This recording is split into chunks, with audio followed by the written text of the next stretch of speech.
ব্রাজিলের কিংবদন্তি রোনালদিনহো পা রেখেছেন ইতালির রাভেন্না শহরে। শহরটি ফুটবল দলের চেয়ে কাছাকাছি সমুদ্র সৈকতের জন্যই বেশি পরিচিত।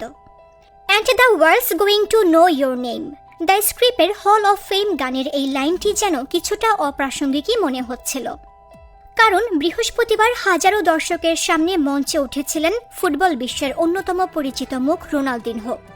আসন্ন মৌসুমের জন্য ইতালির তৃতীয় স্তরের ক্লাব রাভেন্নার দল পরিচিত করিয়ে দেওয়ার পুরো অনুষ্ঠান জুড়ে বাজছিল হল অফ ফেম। এরপর দলের নতুন 10 নম্বর জার্সির খেলোয়াড় হিসেবে মঞ্চে ওঠেন রোনালদিনহো। বৃহস্পতিবারকে রোনালদিনহো ডে হিসেবে ঘোষণা করা হয়েছিল। প্রথমে গণমাধ্যমের সামনে তাকে পরিচয় করিয়ে দেওয়া হয়। এরপর প্রায় 6,000 দর্শকের সামনে সমুদ্র সৈকতের পাশে জমকালো অনুষ্ঠানের আয়োজন করা হয়।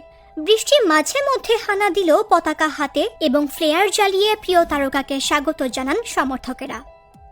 জুনে চমক জাগানো এক ঘোষণায় ইতালির তৃতীয় বিভাগের ক্লাব রাভেন্নার সঙ্গে চুক্তি করেন 46 বছর বয়সী রোনালদিনহো।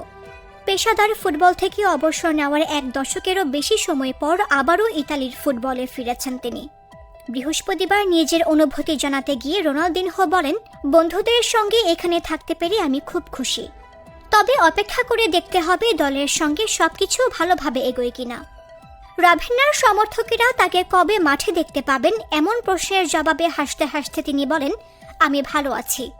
পরে যোগ করেন, আমি জানি না, এটা প্রেসিডেন্ট ও কোচের ওপর নির্ভর করছে, আমি জানি না। দুপুরের দিকে ব্যক্তিগত বিমানে করে রাভেন্নার কাছের ফোরলি বিমানবন্দরে পৌঁছান রোনালদিনহো। বিমানবন্দরটি রাভেন্না থেকে প্রায় 30 কিলোমিটার দূরে। বিমানবন্দরের কর্মীদের জন্য 2টি ফুটবলের স্বাক্ষর করেন তিনি। এরপর রানওয়ে থেকেই গাড়িতে উঠে চলে যান। ফলে বিমানবন্দরের বাইরে অপেক্ষা করা অল্প সংখ্যক ভক্তের সঙ্গে দেখা হয়নি তার সঙ্গে ছিলেন রাভেন্নার প্রেসিডেন্ট ও সিপ্রিয়ানি রেস্টুরেন্ট ব্র্যান্ডের কর্ণধার ইগনাজিও সিপ্রিয়ানি। ব্রাজিলের হয়ে 2002 বিশ্বকাপ জেতা রোনালদিনহো 2005 সালে ব্যালন ডিওরও জয় করেছিলেন।